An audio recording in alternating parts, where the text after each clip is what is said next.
बुद्ध जन्म लगभग 6ठी-4 शताब्दी पूर्व लुम्बिनी कपिलवस्तु के पास शाक्य गणराज्य कोसल राज्य अब नेपाल में, मृत्यु कुशीनगर मल गणराज्य मगध राज्य अब कासिया भारत। बौद्ध धर्म के संस्थापक थे जो दक्षिणी और पूर्वी एशिया और दुनिया के प्रमुख धर्मों और दार्शनिक प्रणालियों में से एक है। बुद्ध एक शिक्षक के कई विशेषणों में से एक है जो आम युग से पहले 6ठी और 4ठी शताब्दी के बीच कभी उत्तरी भारत में रहते थे। उनके अनुयायियों, जिन्हें बौद्ध कहा जाता है, ने उस धर्म का प्रचार किया जिसे आज बौद्ध धर्म के नाम से जाना जाता है।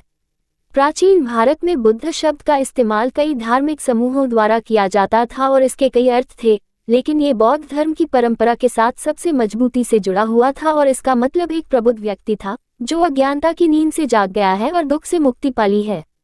बौद्ध धर्म की विभिन्न परंपराओं के अनुसार अतीत में बुद्ध हुए हैं और भविष्य में भी बुद्ध होंगे। बौद्ध धर्म के कुछ रूपों का मानना है कि प्रत्येक ऐतिहासिक युग के लिए केवल एक बुद्ध है। अन्य मानते हैं कि सभी प्राणी अंततः बुद्ध बन जाएंगे क्योंकि उनके पास बुद्ध प्रकृति तथा गदगद है। बौद्ध धर्म के सभी रूप गौतम बुद्ध के जीवन की विभिन्न घटनाओं का जश्न मनाते हैं, जिसमें उनका जन्म, ज्ञान प्राप्ति और निर्वाण शामिल है। कुछ देशों में तीनों घटनाएं एक ही दिन मनाई जाती हैं, जिसे बुद्ध पूर्णिमा कहा जाता है। दक्षिण पूर्व एशिया में वैसाख, अन्य क्षेत्रों में त्योहार अलग अलग दिनों पर मनाए जाते हैं और इनमें कई तरह के अनुष्ठान और प्रथाएं शामिल होती हैं। इन देशों में बुद्ध का जन्म चंद्र तिथि के आधार पर अप्रैल या मई में मनाया जाता है। जापान में, जहां चंद्र कैलेंडर का उपयोग नहीं किया जाता है, बुद्ध का जन्म 8 अप्रैल को मनाया जाता है। वहां यह उत्सव एक स्थानीय शिंतो समारोह के साथ मिलकर हनमात्सुरी नामक फूल उत्सव में शामिल हो गया है। सामान्य विचार, बुद्ध, जिनके जीवन के बारे में अधिकांशतः किंवदंतियों के माध्यम से जाना जाता है, के रूप में संदर्भित ऐतिहासिक व्यक्ति का कुल नाम गौतम संस्कृत में या गौतम पाली में था और उनका दिया गया नाम सिद्धार्थ संस्कृत, वह जो अपने लक्ष्य को प्राप्त करता है, या सिद्धार्थ पाली में था। उन्हें अक्सर शाक्य मुनि, शाक्य वंश का ऋषि कहा जाता है। बौद्ध ग्रंथों में उन्हें आमतौर पर भागवत अक्सर भगवान के रूप में अनुवादित के रूप में संबोधित किया जाता है और वे खुद को तथागत के रूप में संदर्भित करते हैं, जिसका अर्थ या तो वह जो इस प्रकार आया है या वह जो इस प्रकार चला गया है हो सकता है। उनके जीवन के बारे में जानकारी बड़े पैमाने पर बौद्ध ग्रंथों से प्राप्त होती है, जिनमें से शुरुआती आम युग की शुरुआत से कुछ समय पहले उनकी मृत्यु के कई शताब्दियों बाद तक लिखे जाने के लिए प्रतिबद्ध नहीं थे। उनकी मृत्यु की तिथि या परंपरा की भाषा में निर्वाण में प्रवेश के बारे में पारंपरिक स्रोतों के अनुसार ये 2420 ईसा पूर्व से 290 BC तक है। 20वीं सदी में विद्वानों ने इस सीमा को काफी सीमित कर दिया। आमतौर पर राय उन लोगों के बीच विभाजित थी जो उनकी मृत्यु को लगभग 480 BC मानते थे और जो इसे एक सदी बाद मानते थे। बुद्ध का जन्म लुम्बिनी रुमिनदेई में हुआ था, जो कपिलवस्तु के पास गंगा नदी बेसिन के उत्तरी किनारे पर है, जो उत्तर भारत की सभ्यता की परिधि पर स्थित एक क्षेत्र है जो आज दक्षिणी नेपाल में है। विद्वानों का अनुमान है कि उत्तर वैदिक काल के दौरान इस क्षेत्र के लोग जनजातीय गणराज्यों में संगठित थे, जिनका शासन बुजुर्गों की एक परिषद या एक निर्वाचित नेता द्वारा किया जाता था। बुद्ध के जीवन के पारंपरिक विवरणों में वर्णित भव्य महल पुरातात्विक अवशेषों में स्पष्ट नहीं है। ये स्पष्ट नहीं है कि गंगा बेसिन की सामाजिक व्यवस्था की परिधि में स्थित ये समूह किस हद तक सामाजिक व्यवस्था में शामिल थे। जाति व्यवस्था, लेकिन बुद्ध के परिवार को योद्धा क्षत्रिय जाति से संबंधित बताया जाता है। मध्य गंगा बेसिन को लगभग 16 शहर राज्यों में संगठित किया गया था, जिन पर राजाओं का शासन था, जो अक्सर एक दूसरे के साथ युद्ध करते थे। मध्य भारत के इन शहरों के उदय ने उनके दरबारों और उनके वाणिज्य के साथ सामाजिक, राजनीतिक और आर्थिक परिवर्तन लाए, जिन्हें अक्सर बौद्ध धर्म और 6ठी और 5वीं शताब्दी ईसा पूर्व के अन्य धार्मिक आंदोलनों के उदय में प्रमुख कारकों के रूप में पहचाना जाता है। बौद्ध ग्रंथों में कई तरह के घुमंतु शिक्षकों की पहचान की गई है, जिन्होंने शिष्यों के समूहों को आकर्षित किया। इनमें से कुछ ने ध्यान, योग और तप के रूपों को सिखाया और दार्शनिक विचारों को प्रस्तुत किया, जो अक्सर व्यक्ति की प्रकृति और इस सवाल पर ध्यान केंद्रित करते थे कि क्या मानव क्रियाएं कर्म का भविष्य में प्रभाव पड़ता है। हालांकि बुद्ध इन शिक्षकों में से एक बन गए, लेकिन बौद्ध उन्हें दूसरों से काफी अलग मानते हैं। इसलिए परंपरा के भीतर उनके स्थान को केवल उनके जीवन और समय की घटनाओं, यहाँ तक कि वे उपलब्ध हैं, पर ध्यान केंद्रित करके नहीं समझा जा सकता है। इसके बजाय उन्हें समय और इतिहास के बौद्ध सिद्धांतों के संदर्भ में देखा जाना चाहिए। बौद्ध धर्म के अनुसार ब्रह्मांड कर्म का उत्पाद है, जो कि कर्मों के कारण और प्रभाव का नियम है, जिसके अनुसार पुण्य कर्म भविष्य में सुख पैदा करते हैं और अपुण्य कर्म दुख पैदा करते हैं। ब्रह्मांड के प्राणी बिना किसी शुरुआत के 6 लोकों में पुनर्जन्म लेते हैं: देवता, अर्धदेव, मनुष्य, पशु, भूत और नरक के प्राणी। इन प्राणियों के कर्म न केवल उनके व्यक्तिगत अनुभव बनाते हैं बल्कि वे क्षेत्र भी बनाते हैं जिनमें वे रहते हैं। पुनर्जन्म का चक्र, जिसे पुनर्जन्म चक्र कहा जाता है, संसार शाब्दिक अर्थ भटकना को दुख का क्षेत्र माना जाता है और बौद्ध अभ्यास का अंतिम लक्ष्य उस दुख से बचना है। बचने का तरीका तब तक अज्ञात रहता है जब तक कि लाखों जन्मों के दौरान एक व्यक्ति खुद को पूर्ण नहीं कर लेता, अंततः संसार से बाहर निकलने का रास्ता खोजने की शक्ति प्राप्त कर लेता है और फिर करुणापूर्वक उस रास्ते को दुनिया के सामने प्रकट करता है। वह व्यक्ति जो दुख से मुक्ति का मार्ग खोजने तथा फिर दूसरों को ये सिखाने के लिए लंबी यात्रा पर निकला है, उसे धर्मगुरु कहा जाता है। बोधिसत्व, जिस व्यक्ति ने उस मार्ग की खोज की है, उसका अंत तक अनुसरण किया है और उसे दुनिया को सिखाया है, उसे बुद्ध कहा जाता है। बुद्ध मरने के बाद पुनर्जन्म नहीं लेते हैं बल्कि दुख से परे एक अवस्था में प्रवेश करते हैं जिसे निर्वाण शाब्दिक रूप से निधन कहा जाता है। क्योंकि बुद्ध समय के साथ बहुत कम दिखाई देते हैं और क्योंकि केवल वही दुख से मुक्ति मोक्ष का मार्ग बताते हैं, इसलिए दुनिया में बुद्ध का प्रकट होना ब्रह्मांड के इतिहास में एक महत्वपूर्ण घटना मानी जाती है। किसी विशेष बुद्ध की कहानी उनके जन्म से पहले शुरू होती है और उनकी मृत्यु के बाद तक फैली रहती है। इसमें बुद्धत्व की प्राप्ति से पहले बोधिसत्व पद पर बिताए गए लाखों जीवन और निर्वाण में चले जाने के बाद उनकी शिक्षाओं और उनके अवशेषों के रूप में बुद्ध की दृढ़ता शामिल है। ऐतिहासिक बुद्ध को दुनिया में प्रकट होने वाले न तो पहले और न ही अंतिम बुद्ध के रूप में माना जाता है। कुछ परंपराओं के अनुसार वे 7वें बुद्ध हैं, दूसरे के अनुसार वे 25वें हैं और एक अन्य के अनुसार वे चौथे हैं। अगले बुद्ध का नाम है मैत्रेय। शाक्य मुनि की शिक्षाओं और अवशेषों के दुनिया से गायब हो जाने के बाद प्रकट होंगे। बुद्ध के जीवन की घटनाओं के पारंपरिक विवरणों पर इस दृष्टिकोण से विचार किया जाना चाहिए। बुद्ध के जीवन के विवरण कई रूपों में मिलते हैं। संभवतः सबसे पुराने विवरण बुद्ध के संग्रह में पाए जाते हैं। सूत्र पाली सुत्त पारंपरिक रूप से बुद्ध को दिए गए प्रवचन। सूत्रों में बुद्ध ने अपने जीवन की अलग अलग घटनाओं का वर्णन किया है जो उस समय से घटित हुई जब उन्होंने एक राजकुमार के रूप में अपना जीवन त्याग दिया था और 6 साल बाद उन्हें ज्ञान प्राप्त हुआ था। सूत्रों में उनके ज्ञानोदय के कई विवरण भी मिलते हैं। एक पाली पाठ सुत्त महापरिनिब्बाण सुत्त अंतिम निर्वाण पर प्रवचन बुद्ध के अंतिम दिनों, उनके निर्वाण में जाने, उनके अंतिम संस्कार और उनके अवशेषों के वितरण का वर्णन करता है। प्रारंभिक सूत्रों में जीवनी संबंधी विवरण बुद्ध के जन्म और बचपन के बारे में बहुत कम जानकारी देते हैं। हालांकि कुछ सूत्रों में प्रागैतिहासिक बुद्ध विपश्यन के जीवन का विस्तृत विवरण है। प्रारंभिक बौद्ध साहित्य की एक अन्य श्रेणी विनय प्रकटता मठवासी नियमों से संबंधित अनुशासन में बुद्ध के जीवन की कई घटनाओं का विवरण है, लेकिन शायद ही कभी एक सतत कथा के रूप में। जीवनी संबंधी खंड जो होते हैं वे अक्सर उनके शुरुआती शिष्यों में से एक शारिपुत्र के धर्म परिवर्तन के साथ समाप्त होते हैं, जबकि सूत्र बुद्ध के व्यक्तित्व, उनके पिछले जन्मों, उनकी तपस्या का अभ्यास, उनके ज्ञान और निर्वाण में उनके मार्ग पर ध्यान केंद्रित करते हैं। विनय साहित्य एक शिक्षक के रूप में उनके करियर और उनके शुरुआती शिष्यों के धर्म परिवर्तन पर जोर देता है। सूत्र और विनय ग्रंथ इस प्रकार बुद्ध के जीवन और उनकी शिक्षाओं दोनों से संबंधित चिंताओं को दर्शाते हैं, जो अक्सर अन्योन्याश्रित होती हैं। प्रारंभिक जीवनी संबंधी विवरण सैद्धांतिक प्रवचनों में दिखाई देते हैं और सिद्धांत के बिंदु और तीर्थ स्थान बुद्ध के जीवन से उनके संबंध के माध्यम से वैध हैं। ईसा युग की शुरुआत के करीब बुद्ध के जीवन के स्वतंत्र विवरण लिखे गए। वे जन्म से लेकर मृत्यु तक के उनके जीवन का वर्णन नहीं करते, अक्सर उनके अपने मूल शहर में विजयी वापसी के साथ समाप्त होते हैं। कपिलवस्तु पाली कपिलवस्तु, जिसके बारे में कहा जाता है कि यह उनके ज्ञान प्राप्ति के 1 वर्ष या 6 वर्ष बाद हुआ था। आंशिक जीवनी में ऐसी कहानियां भी शामिल हैं जो बाद में प्रसिद्ध हुई, जैसे कि बालक राजकुमार का गुलाब के पेड़ के नीचे ध्यान करना और शहर के बाहर 4 महत्वपूर्ण रथों की सवारी करना। इन वृत्तांतों में आम तौर पर बुद्ध के पिछले जन्मों की घटनाओं का बार बार उल्लेख किया जाता है। दरअसल बुद्ध के पिछले जन्मों की कहानियों के संग्रह को बुद्ध का भूत कहा जाता है। जातक बौद्ध साहित्य की आरंभिक श्रेणियों में से एक है। यहाँ एक घटना बुद्ध को पिछले जन्म की एक घटना की याद दिलाती है। वह एक नैतिक कहावत को स्पष्ट करने के लिए उस कहानी को बताता है और वर्तमान में लौटते हुए वह अपने श्रोताओं के विभिन्न सदस्यों को अपने पिछले जन्म की कहानी के पात्रों के वर्तमान अवतारों के रूप में पहचानता है, जिसमें वह खुद मुख्य पात्र है। जातक कथाएं एक पाली संग्रह में 547 हैं, बौद्ध साहित्य की सबसे लोकप्रिय रूपों में से एक रही हैं।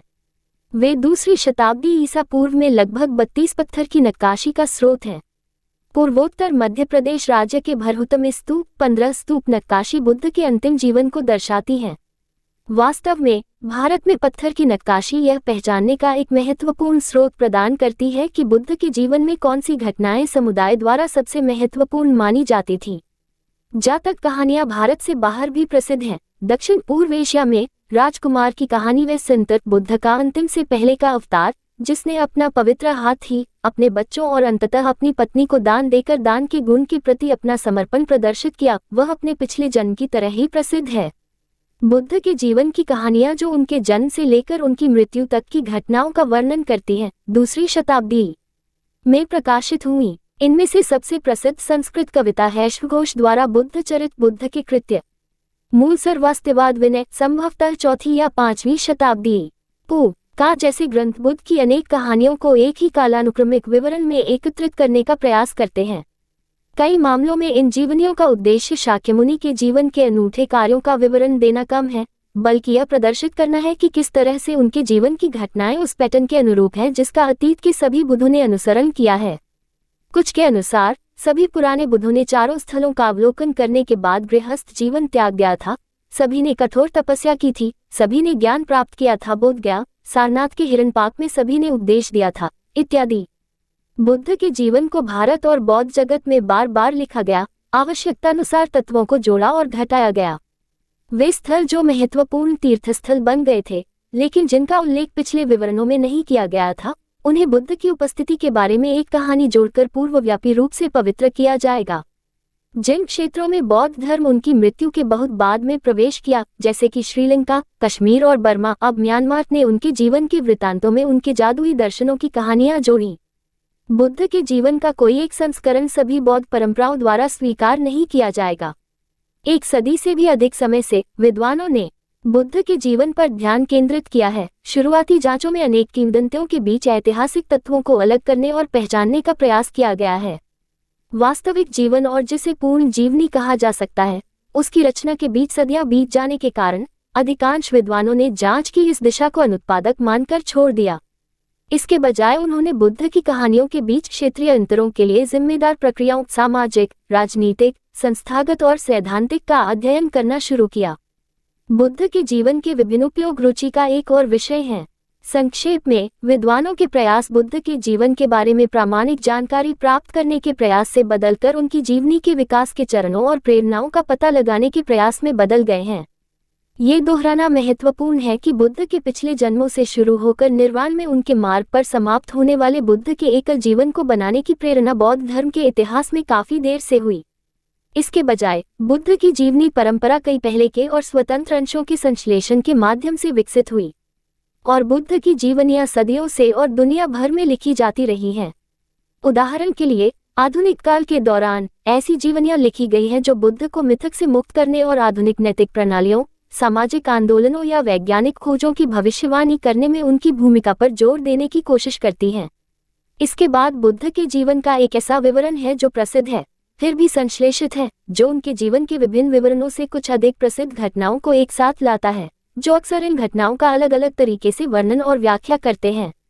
बुद्ध के पिछले जन्म। बुद्ध की कई जीवनियां उनके जन्म से उनके पिछले जीवनकाल से नहीं बल्कि लाखों साल पहले के जीवनकाल से शुरू होती है, जब उन्होंने पहली बार बुद्ध बनने की प्रतिज्ञा की थी। एक प्रसिद्ध संस्करण के अनुसार कई युगों पहले एक ब्राह्मण रहता था जिसका नाम कुछ विवरणों में था। सुमेधा ने महसूस किया कि जीवन में दुखों की विशेषता है और फिर मृत्यु से परे एक अवस्था की खोज में निकल पड़े। वे पहाड़ों पर चले गए, जहां वे एक सन्यासी बन गए, ध्यान का अभ्यास किया और यौगिक शक्तियां प्राप्त की। एक दिन हवा में उड़ते समय उन्होंने एक शिक्षक के चारों ओर एक बड़ी भीड़ देखी, जिसे सुमेधा ने बुद्ध दीपंकर के रूप में जाना। जब उन्होंने बुद्ध शब्द सुना तो वे खुशी से झूम उठे। दीपंकर के आने पर सुमेधा ने अपनी जटाएं खोली और बुद्ध के लिए कीचड़ में रास्ता बनाने के लिए लेट गए। सुमेधा ने सोचा कि अगर वे दीपंकर की शिक्षाओं का अभ्यास करें तो वे उसी जीवनकाल में भविष्य के पुनर्जन्म से खुद को मुक्त कर सकते हैं। लेकिन उन्होंने निष्कर्ष निकाला कि बुद्धत्व के लंबे मार्ग को पार करने के लिए अपनी मुक्ति में देरी करना बेहतर होगा। एक बुद्ध के रूप में वे दूसरों को दुख के सागर से दूर किनारे तक ले जा सकते हैं। दीपंकर सुमेधा के सामने रुके और भविष्यवाणी की कि कई युगों के बाद जटाओं वाला ये योगी बुद्ध बन जाएगा। उन्होंने अपने अंतिम जीवन काल में सुमेधा के नाम, गौतम तथा उनके माता पिता और प्रमुख शिष्यों के नामों की भी भविष्यवाणी की थी तथा उस वृक्ष का भी वर्णन किया था जिसके नीचे भावी बुद्ध अपने ज्ञान प्राप्ति की रात को बैठेंगे। बाद के युगों में बोधिसत्व ने दीपंकर के बाद आने वाले प्रत्येक बुद्ध की उपस्थिति में अपनी प्रतिज्ञा को नवीनीकृत किया, इससे पहले कि वह स्वयं बुद्ध शाक्यमुनि बन गए। बोधिसत्व के रूप में अपने जीवन काल के दौरान उन्होंने 6 या 10 गुणों के अभ्यास के माध्यम से योग्यता पुण्य जमा की। राजकुमार वेसेंत्रा के रूप में उनकी मृत्यु के बाद उनका जन्म तुसीता स्वर्ग में हुआ, जहां से उन्होंने अपने अंतिम जन्म के उचित स्थान का पता लगाने के लिए दुनिया का सर्वेक्षण किया। जन्म और प्रारंभिक जीवन। उसने निश्चय किया कि वह राजा का पुत्र बनकर जन्म लेगा, शुद्धोधन काशाक्य वंश, जिसकी राजधानी कपिलवस्तु थी। इसके तुरंत बाद उनकी मां रानी महामाया ने स्वप्न में देखा कि एक सफेद हाथी उसके गर्भ में प्रवेश कर गया है। 10 चंद्र महीने बाद जब वह बगीचे में टहल रही थी, लुम्बिनी बच्चा उसके दाहिने हाथ के नीचे से निकला। वह तुरंत चलने और बोलने में सक्षम हो गया। प्रत्येक कदम पर उसके पैर के नीचे एक कमल का फूल खिलता था और उसने घोषणा की कि यह उसका अंतिम जीवन काल होगा। राजा ने लड़के के भविष्य की भविष्यवाणी करने के लिए दरबारी ज्योतिषियों को बुलाया। साथ ने सहमति व्यक्त की कि वह या तो एक सार्वभौमिक सम्राट, चक्रवर्ती या बुद्ध बनेगा। एक ज्योतिषी ने कहा कि इसमें कोई संदेह नहीं है, बच्चा बुद्ध बनेगा। उसके जन्म के 7 दिन बाद उसकी मां की मृत्यु हो गई और इसलिए उसका पालन पोषण उसकी मां की बहन ने किया, महाप्रजापति। बचपन में एक बार एक उत्सव के दौरान राजकुमार को अकेला छोड़ दिया गया था। बाद में एक दिन उन्हें एक पेड़ के नीचे ध्यान में बैठे हुए पाया गया, जिसकी छाया उन्हें सूरज से बचाने के लिए पूरे दिन स्थिर रही थी। राजकुमार ने एक शानदार जीवन का आनंद लिया। उनके पिता ने उन्हें बुढ़ापे, बीमारी और मृत्यु सहित दुनिया की बीमारियों के संपर्क में आने से बचाया और उन्हें गर्मियों, सर्दियों और बरसात के लिए महल प्रदान किए। साथ ही साथ सभी प्रकार के आनंद। कुछ खातों में 40,000 महिला सेविकाएं भी शामिल हैं। 16 साल की उम्र में उन्होंने सुंदर राजकुमारी यशोधरा से विवाह किया। जब राजकुमार 29 वर्ष का था तब उसके जीवन में गहरा बदलाव आया। उसने अपने रथ में शहर के माध्यम से एक सवारी के लिए जाने के लिए कहा। राजा ने अपनी अनुमति दी, लेकिन पहले सभी बीमार और बूढ़े लोगों को मार्ग से हटा दिया। एक बूढ़ा आदमी ध्यान से बच गया। यह न जानते हुए कि उसके सामने क्या खड़ा था, राजकुमार को बताया गया कि यह एक बूढ़ा आदमी था। उन्हें यह भी बताया गया कि यह दुनिया का एकमात्र बूढ़ा आदमी नहीं था।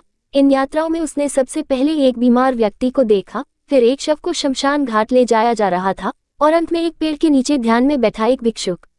मानव जीवन की विभिन्न बुराइयों और उनसे परे एक राज्य की तलाश करने वालों के अस्तित्व से अवगत होने के बाद उसने राजा से शहर छोड़ने और जंगल में रहने की अनुमति मांगी। पिता ने अपने बेटे को रहने के लिए कुछ भी देने की पेशकश की। राजकुमार ने अपने पिता से यह सुनिश्चित करने के लिए कहा कि वह कभी न मरे, बीमार न हो, बूढ़ा न हो या अपना भाग्य न खोए। उसके पिता ने उत्तर दिया कि वह ऐसा नहीं कर सकता। राजकुमार अपने कक्षों में चला गया, जहां उसका सुंदर महिलाओं द्वारा मनोरंजन किया गया। महिलाओं से अप्रभावित राजकुमार ने उस रात जन्म और मृत्यु से परे एक राज्य की खोज में आगे बढ़ने का संकल्प लिया। जब 7 दिन पहले उसे बताया गया कि उसकी पत्नी ने एक बेटे को जन्म दिया है, तो उसने कहा, एक बंधन पैदा हो गया है। बच्चे का नाम रखा गया राहुला, जिसका अर्थ है बेड़ी। राजकुमार महल छोड़ने से पहले अपनी सोती हुई पत्नी और शिशु पुत्र को देखने के लिए अपनी पत्नी के कक्ष में गया। कहानी के दूसरे संस्करण में महल से प्रस्थान की रात को राहुला का जन्म नहीं हुआ था। इसके बजाय राजकुमार का अंतिम कार्य अपने बेटे को गर्भ धारण करना था, जिसका गर्भकाल उसके पिता के आत्मज्ञान की खोज के 6 वर्षों तक फैला हुआ था। इन स्रोतों के अनुसार राहुला का जन्म उस रात हुआ था जिस रात उसके पिता ने बुद्धत्व प्राप्त किया था। राजकुमार कपिलवस्तु और राजसी जीवन को पीछे छोड़कर जंगल में चले गए, जहां उन्होंने अपने बाल कटवा दिए और अपने शाही वस्त्रों को बदलकर शिकारी की साधारण पोशाक पहन ली। उसके बाद से उन्होंने अपने भिक्षापात्र में जो भी रखा उसे खा लिया। अपने भ्रमण के आरंभ में ही उनका सामना हुआ मगध के राजा और बुद्ध के अंतिम संरक्षक बिंबिसार ने। जब ये जाना कि तपस्वी एक राजकुमार था, तो उससे अपना राज्य साझा करने के लिए कहा। राजकुमार ने मना कर दिया, लेकिन जब उसे ज्ञान प्राप्त हो गया तो वह वापस लौटने के लिए सहमत हो गया। अगले 6 वर्षों में राजकुमार ने ध्यान का अध्ययन किया और आनंदमय एकाग्रता की गहरी अवस्था प्राप्त करना सीखा।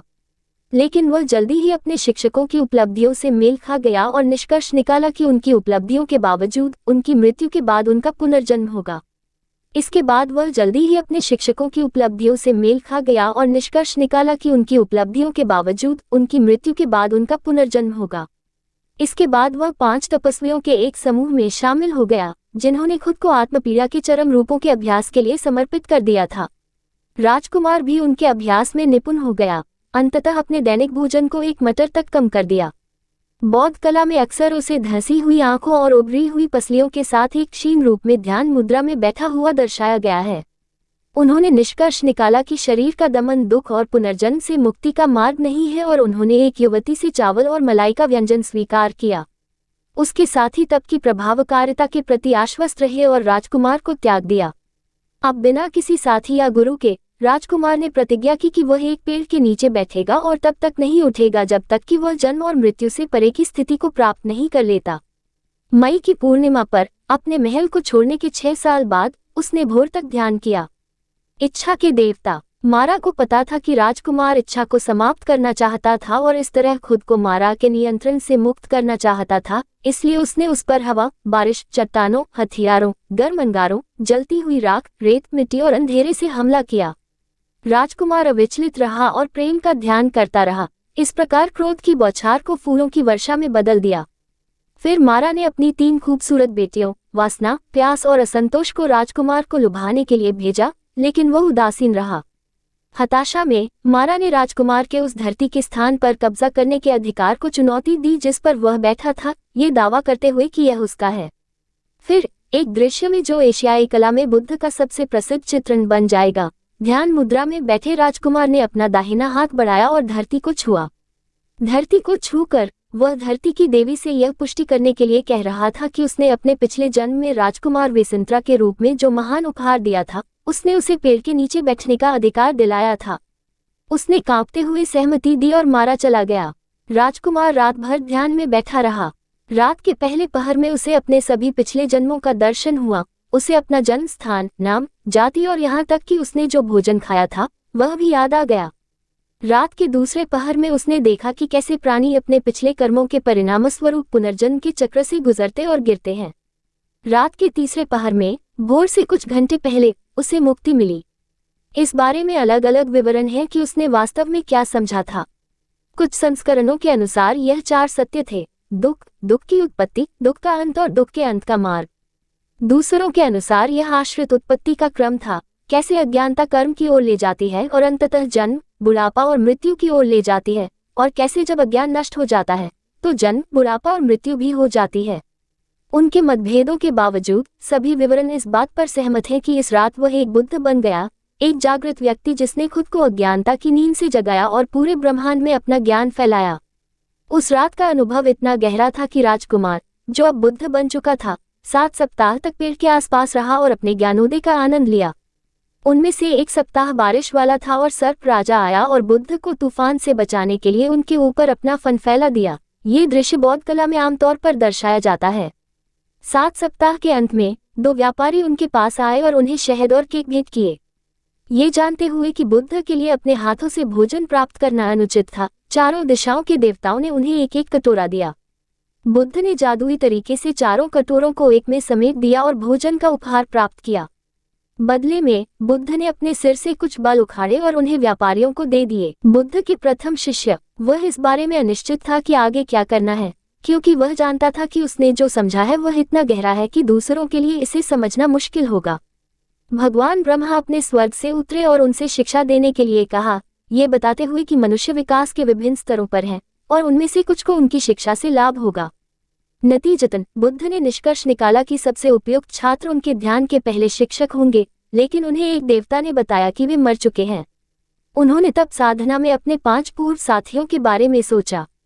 बुद्ध ने अपनी दिव्य दृष्टि से निर्धारित किया कि वे एक हिरन उद्यान में निवास कर रहे थे, वाराणसी, बनारस के बाहर सारनाथ में।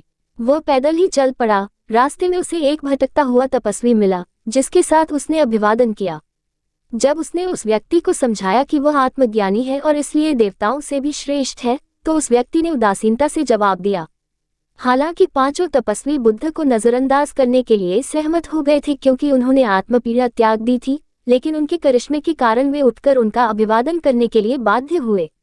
उन्होंने बुद्ध से पूछा कि उनके जाने के बाद से उन्होंने क्या समझा है। उन्होंने उन्हें शिक्षा देकर जवाब दिया, या परंपरा की भाषा में उन्होंने धर्म का चक्र चलाया। धर्म के कई अर्थ हैं, लेकिन यहाँ इसका अर्थ बुद्धों के सिद्धांत या शिक्षा से है। अपने पहले उपदेश में बुद्ध ने आत्मभोग और आत्मपीड़ा के बीच के मध्य मार्ग की बात की और दोनों को निरर्थक बताया। इसके बाद उन्होंने 4 आर्य सत्य, शायद अधिक सटीक रूप से आध्यात्मिक रूप से महान लोगों के लिए 4 सत्य के रूप में अनुवादित किया गया है। जैसा कि अन्य प्रवचनों में अधिक विस्तार से बताया गया है, पहला दुख का सत्य है, जो मानता है कि पुनर्जन्म के सभी क्षेत्रों में अस्तित्व दुख से चिन्हित है। मनुष्यों के लिए विशेष रूप से दुख जन्म, बुढ़ापा, बीमारी, मृत्यु, दोस्तों को खोना, दुश्मनों का सामना करना, जो चाहते हैं उसे न पाना, जो नहीं चाहते हैं उसे पाना है। दूसरा सत्य इस दुख का कारण शरीर, वाणी और मन के अधर्म, नकारात्मक कर्मों को पहचानता है, जो भविष्य में शारीरिक और मानसिक पीड़ा के रूप में फलित होने वाले कर्म को उत्पन्न करते हैं। ये कर्म नकारात्मक मानसिक स्थितियों से प्रेरित होते हैं, जिन्हें क्लेश दुख कहा जाता है, जिसमें इच्छा, घृणा और अज्ञानता शामिल है। ये गलत धारणा कि मन और शरीर के अस्थायी घटकों के बीच एक स्थायी और स्वायत्त आत्मा है।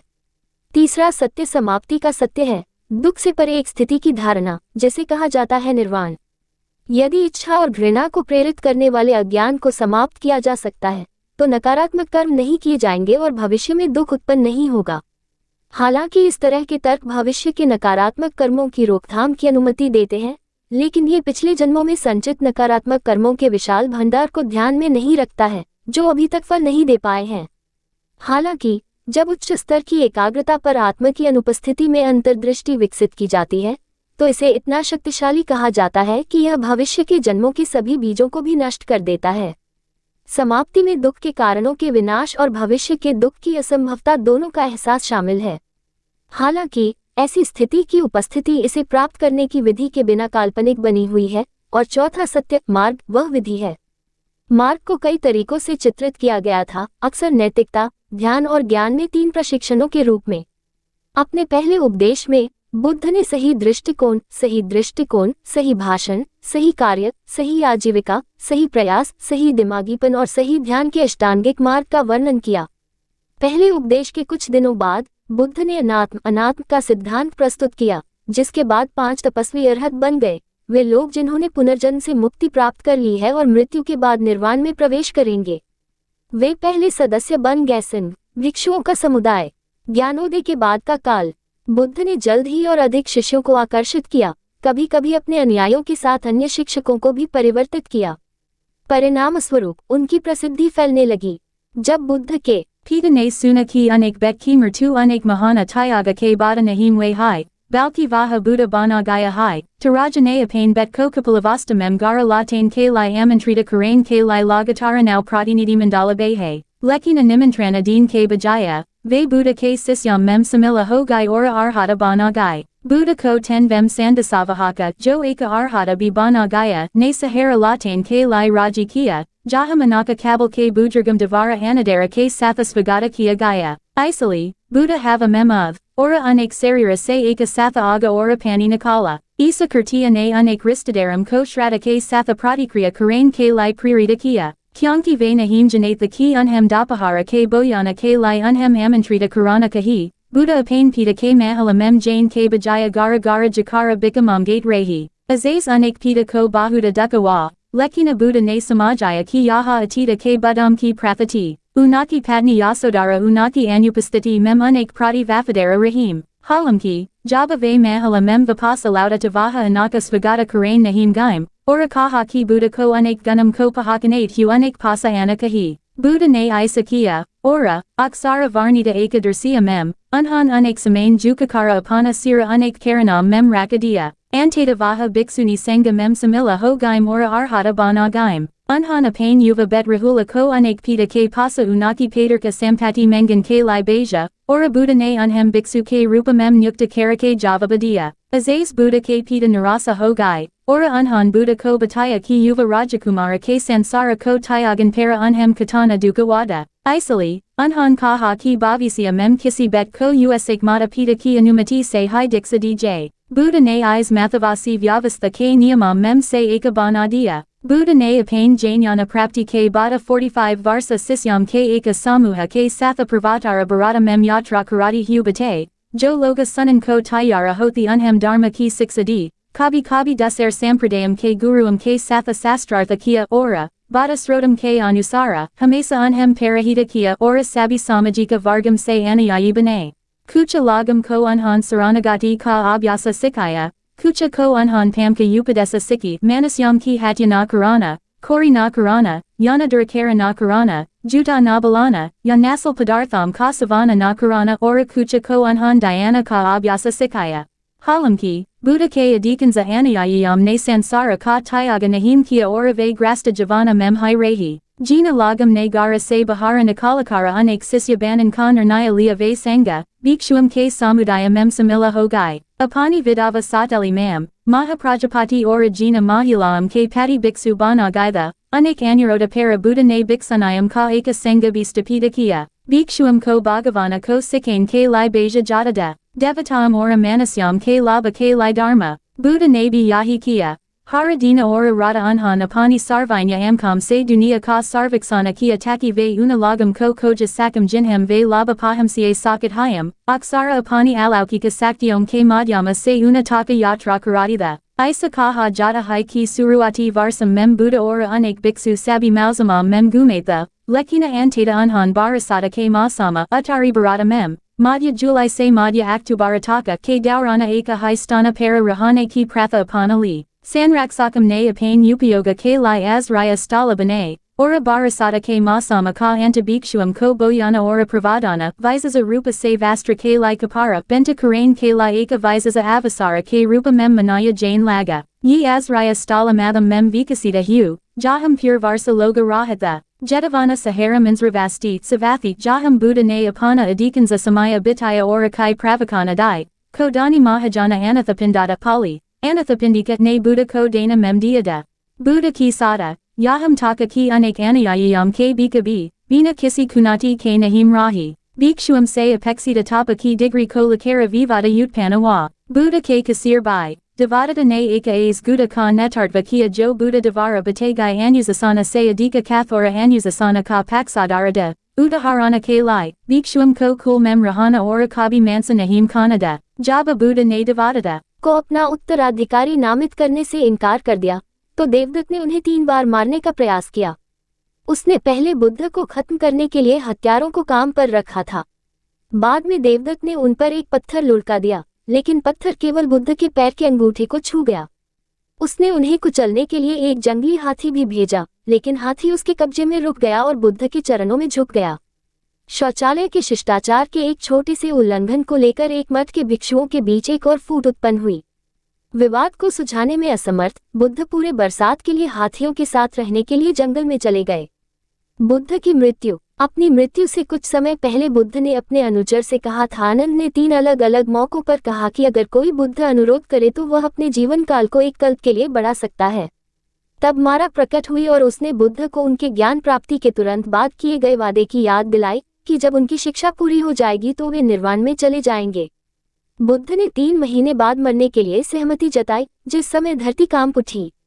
जब आनंद ने भूकंप का कारण पूछा तो बुद्ध ने उसे बताया कि भूकंप के 8 अवसर होते हैं, जिनमें से एक वह होता है जब बुद्ध जीने की इच्छा त्याग देते हैं।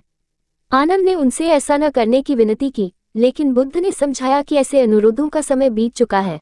अगर उन्होंने पहले पूछा होता तो बुद्ध सहमत हो जाते।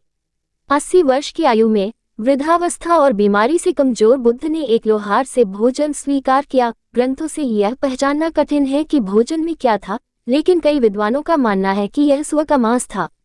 चुंडा ने लोहार को निर्देश दिया कि वह अकेले ही उनकी सेवा करे और बाकी भोजन को अन्य भिक्षुओं को दिए बिना दफना दे।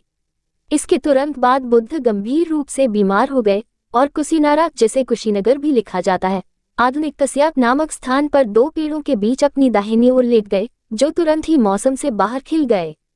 उन्होंने उस भिक्षु को, जो उन्हें पंखा झल रहा था, एक तरफ हटने का निर्देश दिया, ये समझाते हुए कि वह उन देवताओं को देखने से रोक रहा था जो उनके अंतिम संस्कार को देखने के लिए इकट्ठे हुए थे।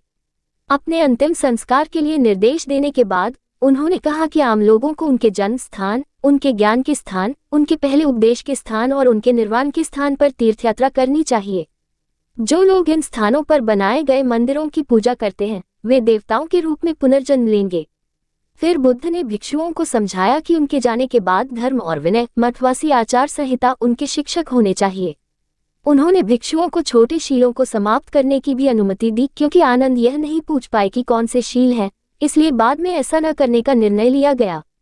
अंत में बुद्ध ने वहां उपस्थित 500 शिष्यों से पूछा कि क्या उनके पास कोई अंतिम प्रश्न या संदेह है। जब वे चुप रहे तो उन्होंने 2 बार और पूछा और फिर घोषणा की कि उनमें से किसी को भी कोई संदेह या भ्रम नहीं है और उन्हें निर्वाण प्राप्त करना तय है। एक विवरण के अनुसार उन्होंने तब अपना वस्त्र खोला और भिक्षुओं को एक बुद्ध के शरीर को देखने का निर्देश दिया, जो दुनिया में बहुत कम दिखाई देता है। अंत में उन्होंने घोषणा की कि सभी बद्ध चीजें क्षणभंगुर हैं और भिक्षुओं को परिश्रम के साथ प्रयास करने के लिए प्रेरित किया। ये उनके अंतिम शब्द थे। बुद्ध तब ध्यान में डूब गए। बुद्ध का अवशेष। बुद्ध ने अपने अनुयायियों को निर्देश दिया था कि वे उनके शरीर का दाह संस्कार उसी तरह करें जैसे किसी सार्वभौमिक सम्राट का किया जाता है और फिर अवशेषों को उनके आम अनुयायियों के विभिन्न समूहों में वितरित करें, जिन्हें उन्हें स्तूप नामक अर्धगोलाकार अवशेषों में स्थापित करना था। अंतिम संस्कार की चिता पर रखे जाने से पहले 7 दिनों तक उनका शरीर एक ताबूत में पड़ा रहा और बुद्ध के मुख्य शिष्य महाकाश्यप ने उसे आग लगा दी, जो बुद्ध की मृत्यु के समय अनुपस्थित थे। बुद्ध के दाह संस्कार के बाद उनके अवशेषों को आम शिष्यों के एक समूह को सौंप दिया गया था, लेकिन 7 अन्य क्षेत्रों से सशस्त्र लोग आ गए और अवशेषों की मांग की। रक्तपात को रोकने के लिए एक भिक्षु ने अवशेषों को 8 भागों में विभाजित किया। परंपरा के अनुसार अवशेषों के 10 सेट स्थापित किए गए थे। बाद में अवशेषों को एकत्र किया गया और एक स्तूप में स्थापित किया गया। कहा जाता है कि 1 शताब्दी से भी अधिक समय बाद राजा अशोक ने अवशेषों को 84,000 स्तूपों में पुनर्वितरित किया था। स्तूप एशिया के परिदृश्य में बुद्ध की उपस्थिति को दर्शाने वाला एक संदर्भ बिंदु बन जाएगा।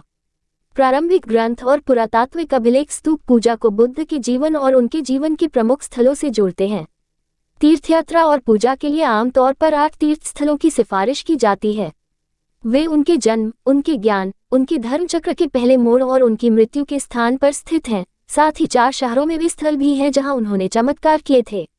उदाहरण के लिए सांकाश्य में एक स्तूप उस स्थान को चिन्हित करता है जहां बुद्ध अपनी मां, जो उनके जन्म के 7 दिन बाद मर गई, को धर्म की शिक्षा देने के बाद दुनिया में उतरे थे और 33 देवताओं के स्वर्ग में निवास कर रहे थे। स्तूप को दिया गया महत्व बुद्ध के निर्वाण के बावजूद दुनिया में उनके बने रहने का सुझाव देता है। आमतौर पर 2 प्रकार के निर्वाण का वर्णन किया जाता है।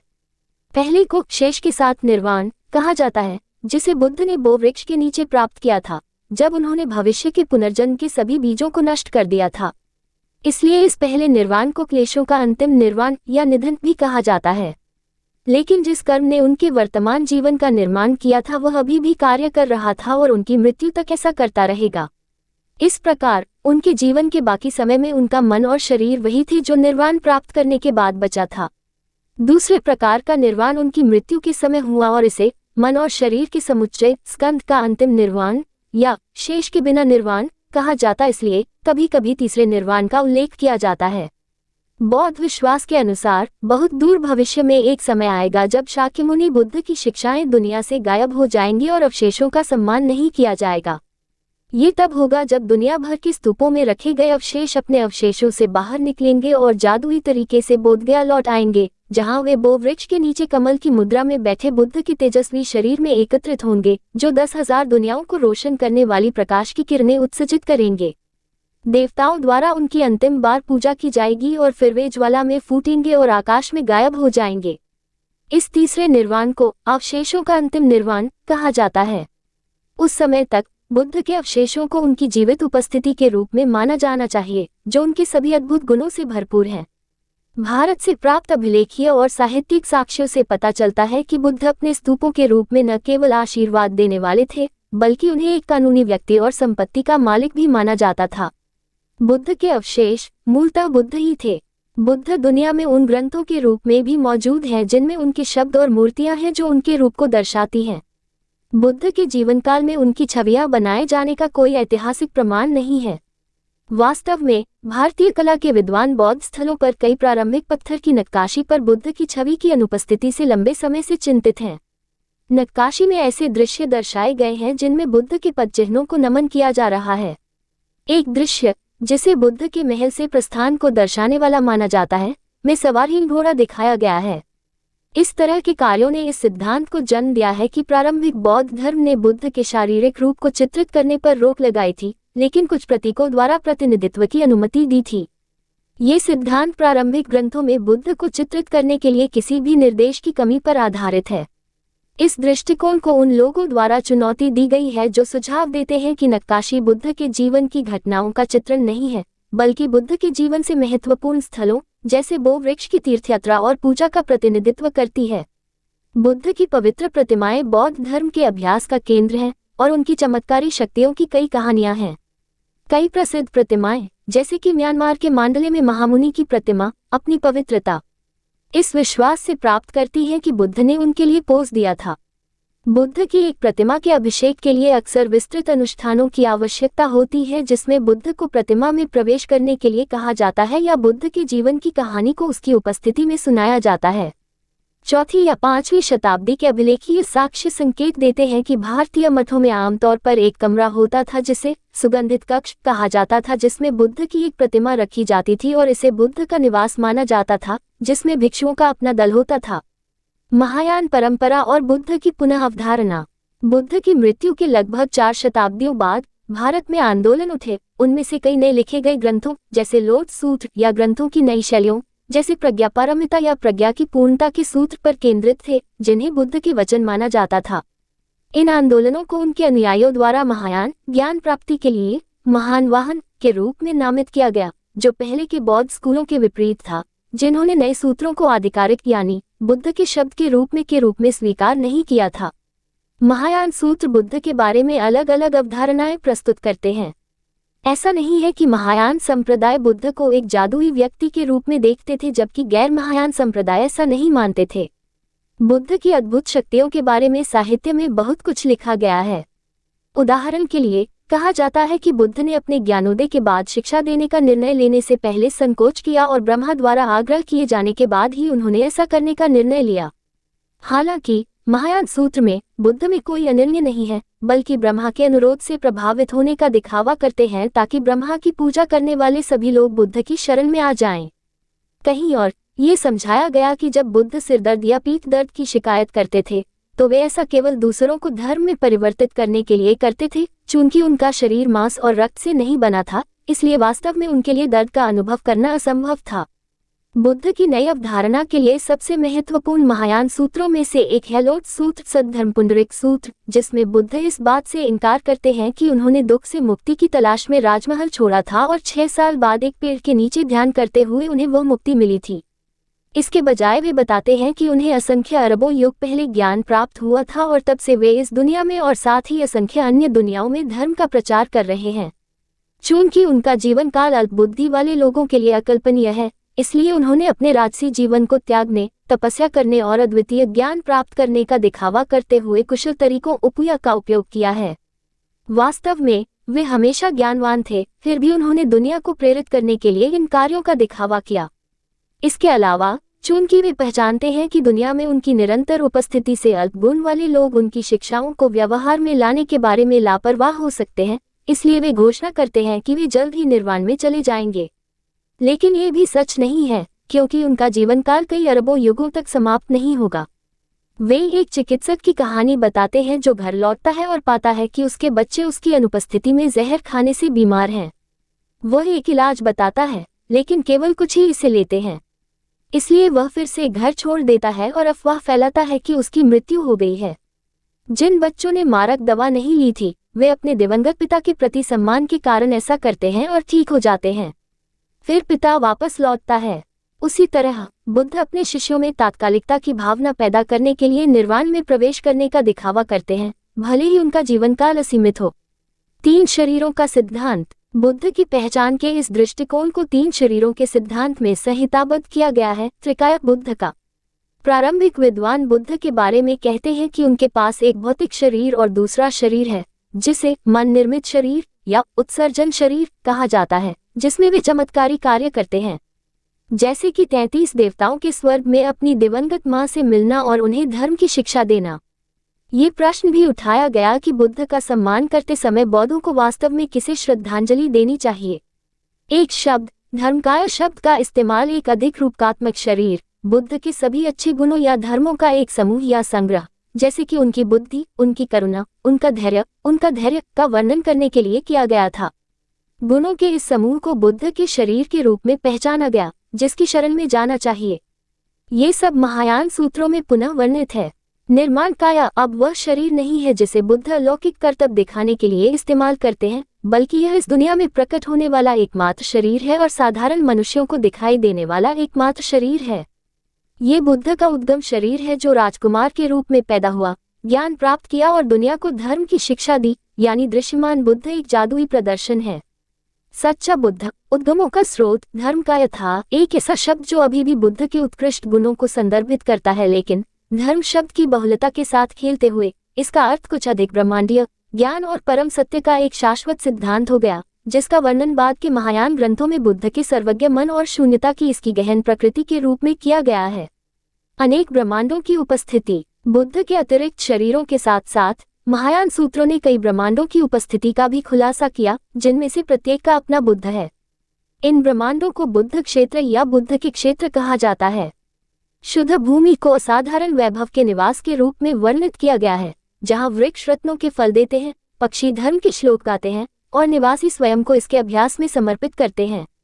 बुद्ध क्षेत्र भविष्य के पुनर्जन्म के लिए पसंदीदा स्थान बन गए।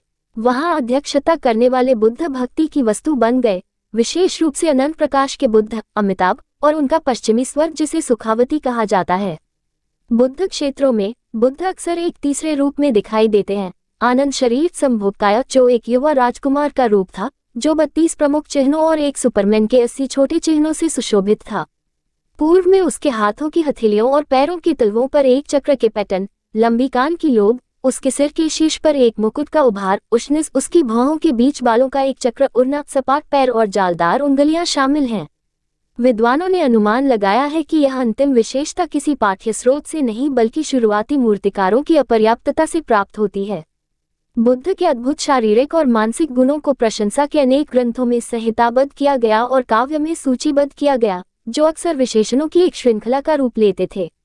इन विशेषणों पर ग्रंथों में टिप्पणी की गई, स्तूपों पर उत्कीर्ण किया गया, अनुष्ठानों में जोर से पढ़ा गया और ध्यान में चिंतन किया गया।